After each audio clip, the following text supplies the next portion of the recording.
ডিসেম্বরে নির্বাচনের কথা বললেও জুনে চলে যায় কিভাবে, প্রশ্ন রিজভীর। ধানমন্ডিতে ব্যবসায়ীর বাড়িতে দুর্ধর্ষ ডাকাতি, 4 জনের পরিচয় প্রকাশ।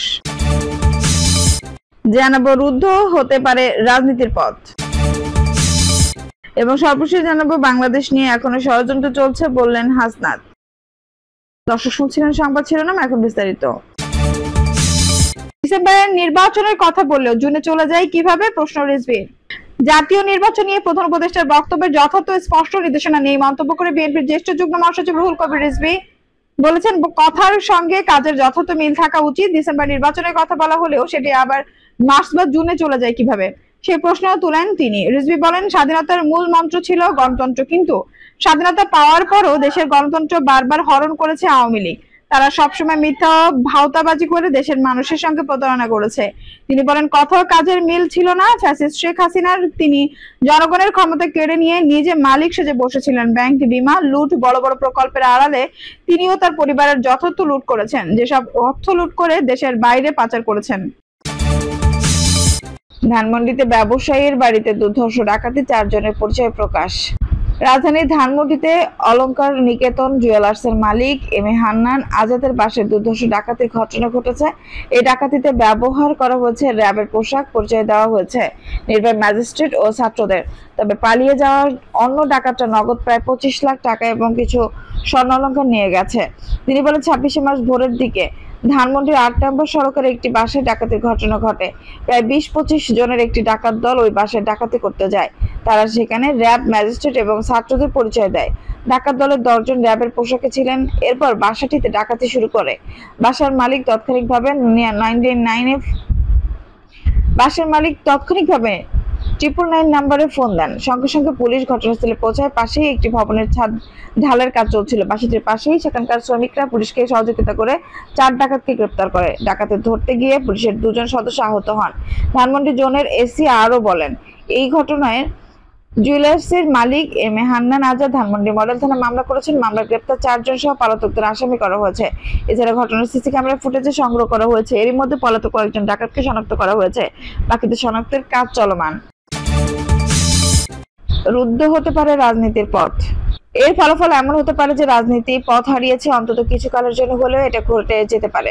অন্তর্বর্তীকালীন সরকার প্রধান মোহাম্মদ ইউনূস বেশ কিছুদিন ধরেই বলেছিলেন ডিসেম্বরে নির্বাচন হবে। অবশ্য গতকালই জাতির উদ্দেশ্যে দেওয়া ভাষণে ডিসেম্বরে স্থির থাকলেন না, বলে ডিসেম্বর থেকে জুনের মধ্যে নির্বাচন হবে। তবে সংসদ নাকি গণপরিষদ, কোন নির্বাচন হবে তার বক্তব্যে সেটি খোলাসা হয়নি বলে মনে করছেন অনেকেই। সম্ভবত রাজনৈতিক দলগুলোর ঐক্যমত্যের উপর তিনি সেটা ছেড়ে দেবেন। বর্তমানে সক্রিয় রাজনীতির সংগঠনগুলোর মধ্যে সবচেয়ে বড় দল বিএনপি বলছে, আগে জাতীয় সংসদ নির্বাচন, পরে গণতান্ত্রিকভাবে রাজনৈতিক সরকার প্রতিষ্ঠা করতে হবে। গণপরিষদ গঠন করার কোনো প্রয়োজন নেই বলে মনে করছেন দলটি। নতুন রাজনৈতিক দল জাতীয় নাগরিক পার্টি বলছে, 5টি সংস্কার কমিশনের সংবিধান সম্পর্কিত সংস্কারগুলো গণপরিষদের নিষ্পত্তি না হওয়া পর্যন্ত জাতীয় সংসদ নির্বাচন মেনে নেবে না তারা। এই দলটি আগে চায় গণপরিষদ সংসদ নির্বাচনের আগে স্থানীয় সরকার নির্বাচনে তাদের দাবির একটি। জামায়াত ইসলামী গণপরিষদ বনাম জাতীয় সংসদ নির্বাচন নিয়ে এখন অবধি খুব স্পষ্ট মন্তব্য করেনি। জামায়াতের সেক্রেটারি জেনারেল মিয়া গোলাম পারোয়ার বলেছেন, সরকারকে জাতীয় দলগুলোর সঙ্গে আলোচনা করে তাড়াতাড়ি নির্বাচন দিতে হবে। কি ধরনের নির্বাচন চায় তারা সেটা খোলাসা করে বলেনি এই দলটি। অন্যান্য দলগুলো কিছুটা টলমল, যার বিএনপির ঘরনায় তারা বিএনপির সঙ্গে সুর মিলিয়ে জাতীয় সংসদের নির্বাচন অনুষ্ঠানের দাবি জানিয়ে যাচ্ছে। জাতীয় সংসদ বা গণপরিষদ যে নির্বাচনই হোক না কেন, কারা এই নির্বাচনে অংশগ্রহণ করতে পারবে, আরো সূক্ষ্মভাবে বলতে গেলে কারা পারবে না তা নিয়েও বিতর্ক চলছে। দুর্ভাগ্যবশত তর্ক বিতর্কে সেনাবাহিনীকেও টেনে আনা হয়েছে। আরো এই কাজটা করেছেন নবগঠিত রাজনৈতিক এনসিপির 2 নেতা হাসনাত আব্দুল্লাহ ও সার্জিস আলম। এই 2 নেতা জুলাই অভ্যুত্থানের পর থেকে একের পর এক বিতর্ক জন্ম দিয়ে যাচ্ছেন। অথচ কোটা বিরোধী আন্দোলন শুরু হওয়ার কিছুকাল আগেও তারা ছিলেন ছাত্রলীগের নেতাকর্মী। সেনাপ্রধানের সঙ্গে বৈঠকের প্রসঙ্গ সামাজিক যোগাযোগ মাধ্যমে প্রকাশ করে হাসনাত যে বিতর্কে জন্ম দিয়েছেন, হাসনাত সেখানে সার্জিস আবার ভিন্নমত প্রকাশ করে বিতর্ককে উস্কে দিয়েছেন। এইসব তর্ক বিতর্কে ঘৃতাহুতি দিয়েছে পঞ্চগড়ের সার্জিসের গাড়ি বহর নিয়ে শোডাউনের ঘটনা। যে দল নতুন রাজনৈতিক বন্দোবস্তের কথা বলছে, সংস্কার আনার প্রত্যয় ব্যক্ত করেছে, সে দলের নেতা এমন আচরণ খোদ দলের মধ্যে বিতর্কে জন্ম দিয়েছে। রাজনৈতিক দলগুলোর জন্য এই সব সংস্কার প্রস্তাব গ্রহণ বাধ্যতামূলক নয়।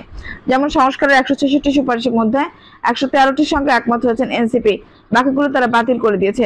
এনসিপি বিএনপি যে অবস্থানীয় বিএনপি যে অস্থায়ী সরকারের অধীনে কোনো সংস্কার চায় না তা অনেকভাবে জানিয়ে দিয়েছে।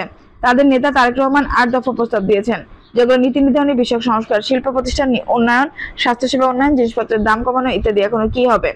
আপনারা দেখেছেন যখন রাস্তায় যানবাহন চলাচল করে কোনো বিশৃঙ্খলা থাকে না। আপনারা দেখেছেন যখন রাস্তায় যান চলাচল করে কোনো শৃঙ্খলা থাকে না, তখন গাড়িগুলো সোজা সোজা ডানে বায়ে আড়াআড়ি সব দিকে চলতে থাকে। যেদিকে যেতে চায় অন্যদিকে অগ্রযাত্রা রুদ্ধ করে।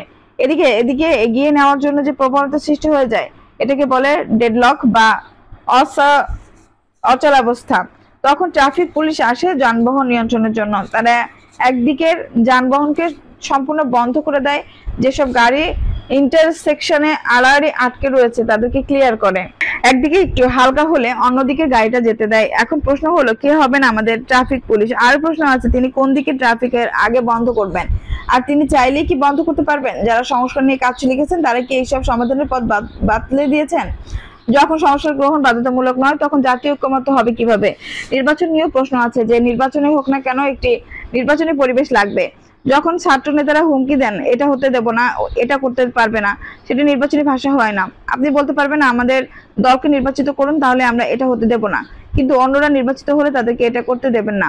সেটা তো গণতান্ত্রিক পদ্ধতি নয়। ধরুন ইউনূস সরকার এনসিপির দাবি মেনে গণপরিষদ নির্বাচন করলো আগে, বিএনপি যে তা মানবে না এটা অনুমান করার জন্য খুব বেশি দূরদৃষ্টি প্রয়োজন নেই। দলটি অন্তর্বর্তীকালীন সরকারের উপর আস্থা হারাচ্ছে। নির্বাচনের সম্ভাব্য সময়সূচি নিয়ে প্রধান উপদেষ্টার বক্তব্য অস্পষ্ট মনে হচ্ছে। বিএনপি মহাসচিব মির্জা ফখরুল ইসলাম আলমগীরের কাছে তিনি স্বাধীনতা দিবসের সকালে ঢাকা শেরেবাংলা নগরে প্রয়াত রাষ্ট্রপতি জিয়া রহমানের কবরে শ্রদ্ধা নিবেদনের পর সাংবাদিকদের সঙ্গে বলেছেন, আমরা বারবার বলে আসছি যে স্পষ্ট রোডম্যাপ এবং দ্রুত নির্বাচন তা না হলে যে সংকটগুলো সৃষ্টি হচ্ছে তা এই সংকটগুলো কাটবে না। স্বাধীনতা দিবসের আগের দিন সন্ধ্যায় জাতির উদ্দেশ্যে দেওয়া ভাষণে প্রধান উপদেষ্টা মোহাম্মদ ইউনূস বলেছেন, নির্বাচনের ব্যাপারে আমি আগেও বলেছি আবারও বলছি, এবছর ডিসেম্বর থেকে আগামী বছর জুনের মধ্যে নির্বাচন হবে। এই প্রক্রিয়া বিএনপি মহাসচিব বলেন এটা অত্যন্ত অস্পষ্ট কথা। ডিসেম্বর থেকে জুন 6 মাস, সুতরাং এটা কোনো রোডম্যাপ দেওয়া হয়নি। বিএনপি ক্ষমতা যাওয়ার জন্য নির্বাচনের কথা বলছে না এমন মন্তব্য করে মির্জা ফখরুল বলেন, বিএনপি জাতির স্বার্থে, জাতিকে রক্ষা করার স্বার্থে, স্বাধীনতা সার্বভৌমত্বকে রক্ষা করার স্বার্থেই নির্বাচনের কথা বলছে এবং নির্বাচিত সংসদ এবং সরকারের কথা বলছে। বিএনপি আবারও সংসদ নির্বাচনের কথা বলেছে। ধরা যাক অন্তর্বর্তী সরকার বিএনপিকে বুঝিয়ে শুনিয়ে এনসিপির দাবি অনুযায়ী সংসদের আগে গণপরিষদ নির্বাচন দিল, কিন্তু সেই নির্বাচনের সংখ্যাগরিষ্ঠতা নিয়ে নির্বাচিত হয়ে আসার কোনো আলামত এনসিপির কর্মকাণ্ডে প্রতীয়মান হচ্ছে না। যদি তাই হয় সংস্কারের কি হবে? দল গঠনের আগে যতটা জনসমর্থন পেয়েছিল প্রতিষ্ঠার মাসখানেকের মধ্যে এনসিপির নামে নতুন দলটি তাও হারাতে বসেছে বলে মনে হচ্ছে। গণপরিষদের নির্বাচন আগে হলে এবং সেই নির্বাচনে যারা বিজয়ী হয়ে আসলো তারা যদি সংস্কার কমিশনগুলোর কোনো সংস্কার প্রস্তাবের সঙ্গে একমত না হয় তখন কি হবে? তারা বর্তমানে শাসনতন্ত্রে ভালো কিছু পরিবর্তন করে গণপরিষদের ভেঙে দিতে পারে।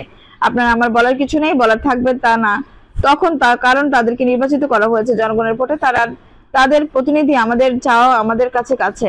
আপনার আমার বলার কিছু বলার থাকবে না তখন, কারণ তাদেরকে নির্বাচিত করা হয়েছে জনগণের ভোটে, তারা আমাদের প্রতিনিধি, আমাদের চাওয়া আমরা তাদের কাছে ভোট দিয়ে হস্তান্তর করেছি।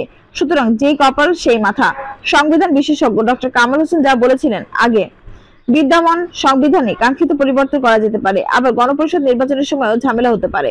যেসব প্রার্থীরা নির্বাচনী প্রচারে বলবেন না সংস্কার কমিশনের সংস্কারে আমি একমত নই, তাদের উপর কি মব হামলা হবে?